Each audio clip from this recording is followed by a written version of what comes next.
Subscribe now and press the bell icon. Never miss an update. सुप्रभात बच्चों। तो कल हम लोगों ने समाप्त किया था जिसमें पाठ्यांश के बारे में, पाठ्यक्रम के बारे में जानकारी मिली थी और साथ ही बताया था कि कल हम शुरू करेंगे व्याकरण वाला भाग। और व्याकरण में सबसे पहला भाग होगा हमारा संधि का। संधि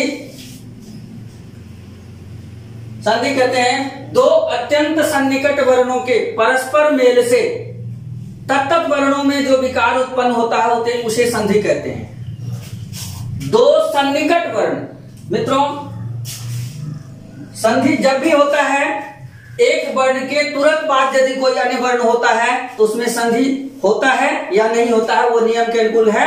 जब भी होगा इस और इस वर्ण के बीच में ही होगा संधि। इस वर्ण में और इस वर्ण में कभी भी संधि नहीं होगा।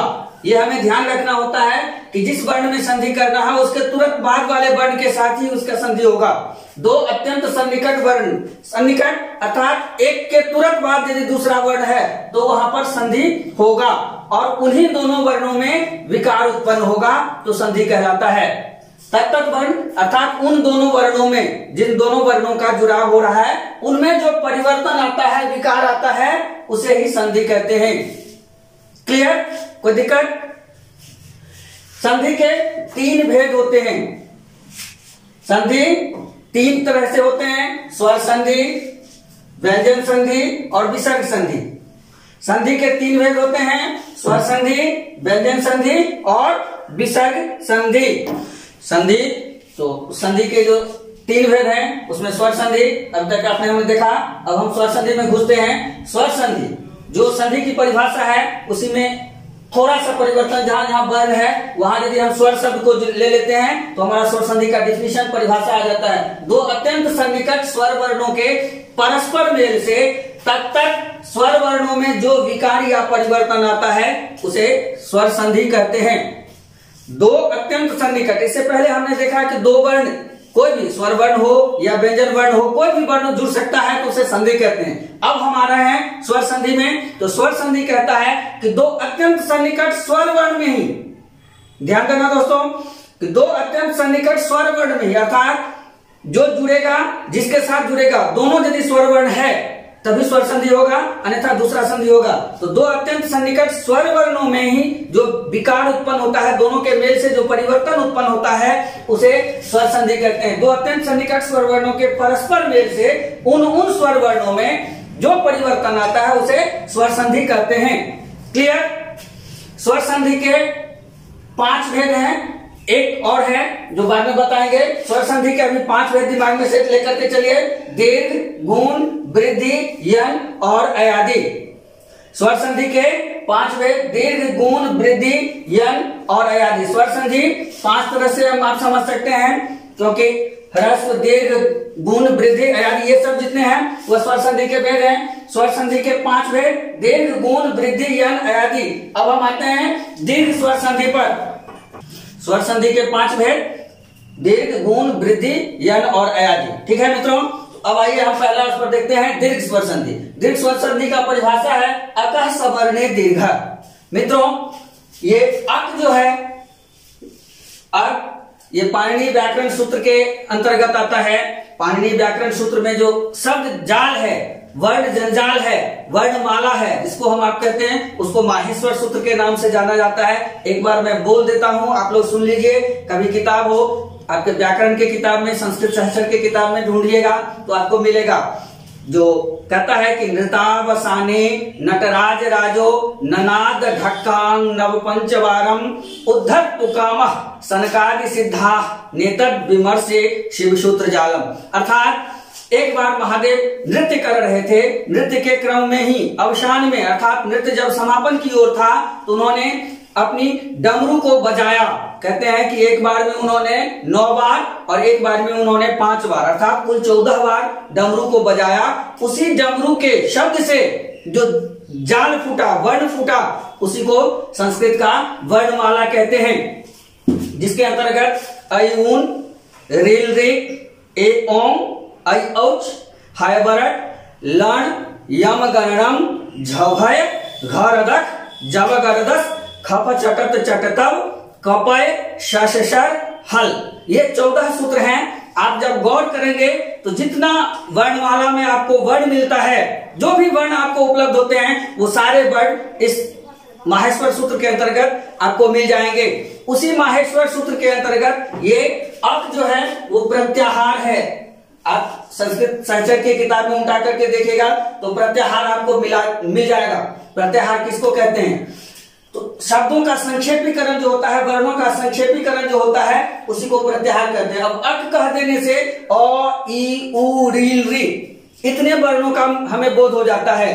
तो वैयाकरण कहता है कि वर्ण लाघव यदि हमें हो सके तो वह अत्यंत खुशी की बात होती है। इसीलिए वैयाकरणों ने ऐसे विधान किए हैं कि वर्ण का संक्षेपण कर सके, जिसके अंतर्गत प्रत्याहार आया है।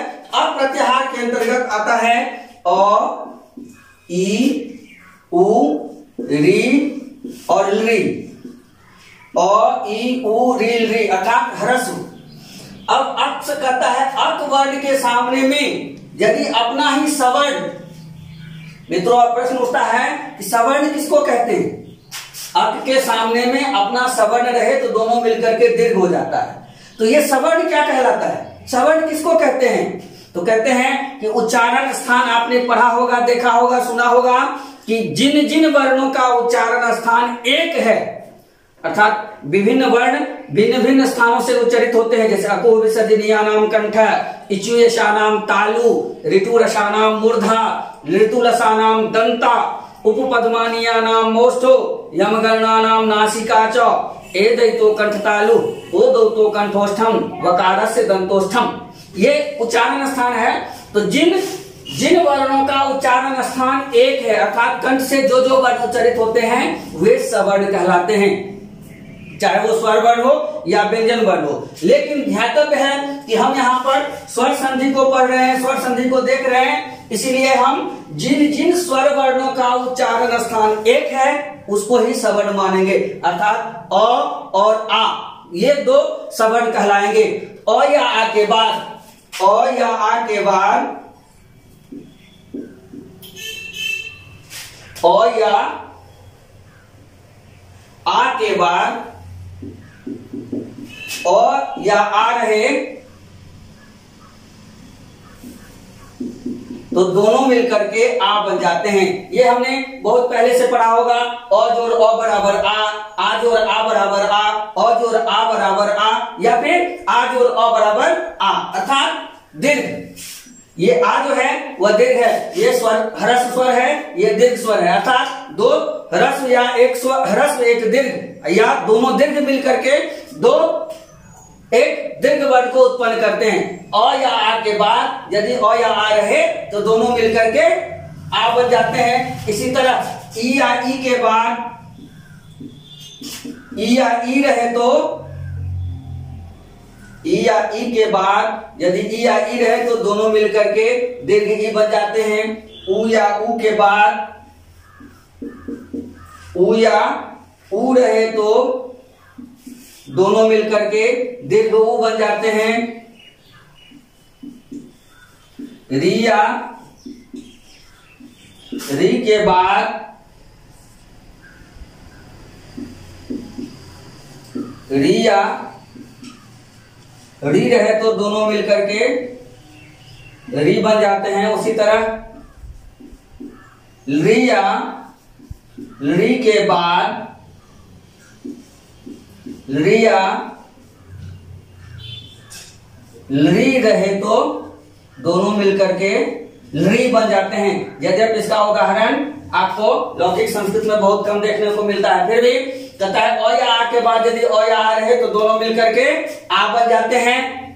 ई या ई के बाद यदि ई या ई रहे, अपना सवर्ण यदि आगे में रहे, सवर्ण अर्थात जिन दो स्वर वर्णों का उच्चारण स्थान एक है वह यदि सामने में रहता है तो दोनों मिलकर के दीर्घ हो जाते हैं, अर्थात यह ह्रस्व दीर्घ में परिवर्तन हो जाता है। यही दीर्घ संधि कहलाता है। अकः सवर्ण दीर्घ अर्थात अक प्रत्याहार के बाद री, ये हुआ अक प्रत्याहार। अक प्रत्याहार के बाद यदि अपना ही सवर्ण कोई सामने में हो तो वह दीर्घ में परिवर्तित हो जाता है, अर्थात अ का आ में परिवर्तन, ई का ई में परिवर्तन, उ का उ में परिवर्तन, री का री में परिवर्तन और री का ली में परिवर्तन, ये दीर्घ स्वर संधि कहलाता है। ठीक है मित्रों, अब हम आगे बढ़ते हैं गुण स्वर संधि पर।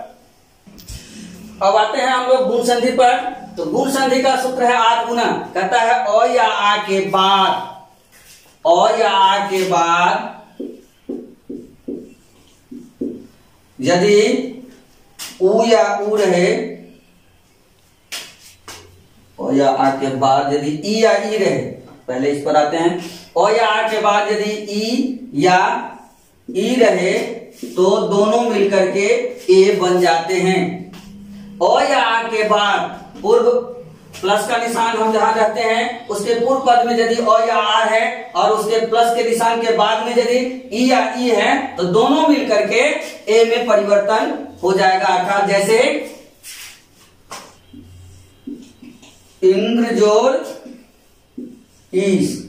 इंद्र का अंतिम वर्ण क्या है अ और इसका शुरुआती वर्ण क्या है ई, दोनों मिलकर के क्या हो जाएगा इंद्रेश। इंद्र जोड़ ईस बराबर इंद्रेश। जैसे महाजोड़ ऋषि, सॉरी महाजोड़ इंद्र, महाजोड़ इंद्र बराबर महेंद्र। तो अ या आ के बाद यदि ई या ई रहता है तो दोनों मिलकर के ए में परिवर्तन हो जाता है। और भी बहुत सारे उदाहरण हैं, आप लोग देख लीजिएगा कि अ पूर्व पद में रहेगा अ या आ और उसके उत्तर पद में यदि रहेगा ई या ई तो दोनों मिलकर के ए में परिवर्तन हो जाता है। जैसे इंद्र जोड़ ईस बराबर इंद्रेश, महाजोड़ इंद्र बराबर महेंद्र। ठीक है, अब हम अगला बढ़ते हैं वृद्धि संधि पर। वृद्धि संधि, वृद्धि संधि कहता है वृद्धि रेखी, अर्थात अ या आ के बाद, अ या आ के बाद यदि ए या ऐ रहता है तो दोनों मिलकर के ऐ में परिवर्तित हो जाता है। अ या पूर्व में जहां संधि करना उसके पूर्व पद में यदि लास्ट अंतिम वर्ण अ या आ है और उत्तर पद का पहला वर्ण ए या ऐ से आरंभ हो रहा है तो दोनों मिलकर के ऐ में परिवर्तन हो जाते हैं। जैसे एक जोड़ एक, क का अंतिम वर्ण क्या है अ, जोड़ एक का ए, यानी अ ए मिलकर के क्या हो गया एक एक। एक जोड़ एक बराबर एक एक, अ जोड़ ए बराबर ऐ। उसी तरह अ या आ के बाद यदि ओ या औ रहता है तो दोनों मिलकर के औ में परिवर्तित हो जाते हैं। जैसे महाजोड़ औषधि बराबर महौषधि।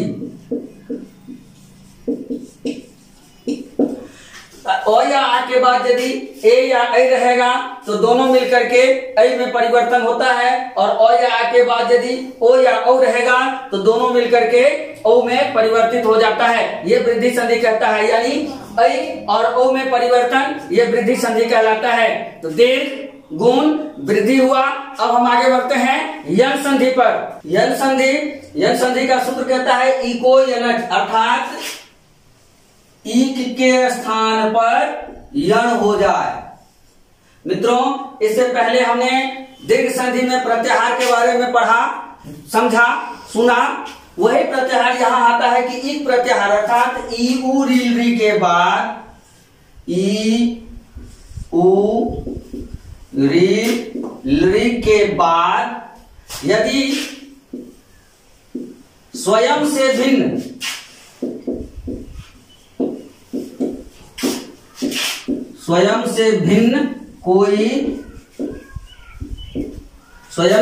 कोई स्वर वर्ण रहे तो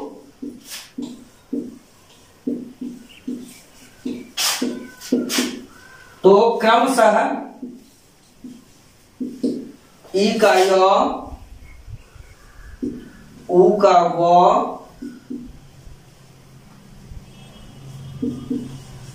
री का र और लड़ी का लौ में परिवर्तन हो जाता है, आदेश हो जाता है। अर्थात ई उ रिल री, ये इक प्रत्याहार कहता है। इक प्रत्याहार के अंतर्गत ई उ रिल री आता है। ये 4 वर्ड, इस 4 वर्ड में कहता है ई उ के बाद, ई के बाद या ई या ई, ये हुआ ई कहता है। इसके बाद शेष जितने भी स्वर वर्ण हैं मित्रों, स्वर वर्ण की कुल संख्या 13 है। 13 में से 2 यदि इसको घटाते हैं तो शेष 11 स्वर यदि हमारे सामने में रहेगा तो ई के बाद यदि शेष कोई 11 स्वर आगे में रहेगा तो ई के स्थान पर य का आदेश हो जाता है। उसी तरह उ के बाद शेष कोई 11 स्वर आगे रहेगा तो उ के स्थान पर व का आदेश हो जाता है। री के बाद शेष 11 स्वर वर्ण यदि आगे में रहते हैं तो री का र में आदेश हो जाता है, परिवर्तन हो जाता है। और री के बाद यदि शेष कोई स्वर वर्ण आगे रहेगा तो री का ल आदेश में हो जाता है। ई उ रिल री के बाद अर्थात स्वयं से भिन्न, इन वर्णों के बाद स्वयं से भिन्न, स्वयं से अभिप्राय हुआ कि यदि वो सवर्ण है, ई एक सवर्ण हुआ तो उन सवर्णों को छोड़ करके शेष कोई अन्य स्वर यदि आगे रहे तो ई का य, उ का व, री का र और री का ल में परिवर्तन हो जाता है, ये आदेश हो जाता है। जैसे प्रतिजोड़ 1 बराबर प्रत्येक मधुजोड़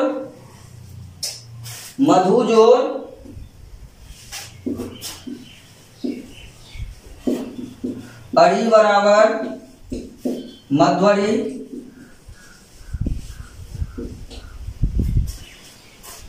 पितृजोड़ आदेश बराबर पित्रादेश और लड़ी जोड़ आकृति बराबर लाकृति। मित्रों आप उदाहरण में देखिए कि जैसे प्रति का अंतिम वर्ण क्या है? ई के बाद कहता है ई से भिन्न क्या है? स्वर वर्ण ए आगे में है। ई से भिन्न स्वर वर्ण ए है तो ई का क्या आदेश हो गया? य में। उदाहरण स्वरूप हम समझ लेते हैं, एक बार देख लीजिए। प्र में हमको कोई परिवर्तन नहीं करना है, टी है, टी को हम लेते हैं यानी त जोड़ ई, तो जोड़ ई बराबर टी बना। उसके बाद क्या है? एक का ए वर्ण है, यही है प्रति तो टी, तो में तो जोड़ ई, अंतिम वर्ण क्या हुआ? ई, और उसके तुरंत बाद क्या है? ए। तो कहता है कि इसके बाद यदि स्वयं से भिन्न कोई स्वर वर्ण रहे तो क्या होगा? ई का य में परिवर्तन होगा। अब हम आप देख लीजिए कि ई का किस में परिवर्तन हुआ? य। अब रूप क्या बना? प्र तो य, ऐसा रूप बना। ए आकर के मिलेगा जोड़ ए, अब बराबर क्या हो गया? प्र तो के साथ इसमें जुड़ जाएगा त्य, ए आकर के मिलेगा, ये बना प्रत्येक, प्रति जोड़ एक बराबर प्रत्येक। ऐसे ही मधु में धौ, ध में उ की मात्रा है तो उ जोड़ अ है, उ से भिन्न स्वर वर्ण है, उ का क्या हुआ? वो आदेश हुआ मध्वरी। उसी तरह पितृ में री है, री के बाद क्या है? भिन्न स्वर वर्ण आ है तो री का रो आदेश हुआ पित्रा, पितृ जोड़ आदेश, पित्रादेश, पितृ बना, आदेश बना। और उसी तरह लड़ी का ल हुआ आकृति, लाकृति। ठीक है मित्रों, तो ये हमारा संधि यह संधि है कि ई उ री री के बाद यदि स्वयं से भिन्न कोई स्वर वर्ण रहे तो क्रमशः ई का य, उ का व, री का र और लड़ी का ल आदेश हो जाता है। और अब हम आते हैं 5वें स्वर वर्ण अयादि संधि पर। अयादि संधि कहता है ए चो यवायव, ए ऐ ओ औ के बाद, ए ऐ ओ औ के बाद ये 4 वर्ण, इस 4 वर्ण के बाद यदि कोई भी स्वर वर्ण रहता है, ए ऐ ओ औ के बाद यदि कोई भी स्वर वर्ण आगे रहे प्लस कोई स्वर वर्ण, कोई भी स्वर वर्ण रहे तो क्रमशः ए का आय, ऐ का आय, ओ का अव और ओ का आव आदेश हो जाता है। ये परिवर्तन हो जाता है, अर्थात ए ऐ ओ औ के बाद कोई भी स्वर वर्ण आगे रहे तो पूर्व में ये इनमें से कोई एक वर्ण है और बाद में कोई भी स्वर वर्ण रहे तो क्रमशः ए के स्थान पर ऐ, ऐ के स्थान पर आय, ओ के स्थान पर अव और औ के स्थान पर आव आदेश हो जाता है। जैसे मित्रों, तो ए का ऐ, ऐ का आय, ओ का अव और ओ का आव आदेश। तो जैसे देखिए ऐ में परिवर्तन हुआ तो ये इसका उदाहरण हुआ नेनम, ने जोड़ अनम, ने जोड़ अनम बराबर नैनम, गई जोड़ अकह बराबर गायका, पो जोड़ अनम बराबर पवनम और पौ जोड़ अकह बराबर पावका। देखिए कहता है 9 में क्या लास्ट में कर रहा है, 9 जोड़ ए, ए के बाद कोई भी स्वर वर्ण रहे तो यानी ए के बाद अ है, अ क्या है, कौन सा वर्ण है, स्वर वर्ण। तो स्वर वर्ण कहता है तो इसमें परिवर्तन क्या हो जाएगा, ए के स्थान पर ऐ का आदेश हो जाएगा। तो 9 जोड़ ऐ जोड़ अ, अनम का अ, तो अब क्या हो जाएगा, ऐ आदेश हो गया तो 9 को पूरा करेगा 9, य में अ को पूरा करेगा य और अनम जो ये शेष है, अनम का ये अ ले लिए थे हम, नम जो शेष है वह नम। इसी तरह गई का ऐ हो गया, ऐ के बाद अ है तो गाय का, पो जोड़ अनम पावनम और पौ जोड़ का पाव का, यानी ऐ का आय आदेश, औ का अव आदेश और औ का आव आदेश हो गया। तो ये हमारा स्वर संधि था। इसके बाद हम व्यंजन संधि में घुसेंगे। तो मित्रों आप देख लीजिए और जहां कहीं भी समस्या हो हमसे पूछ लीजिए। धन्यवाद, आपका दिन मंगलमय हो।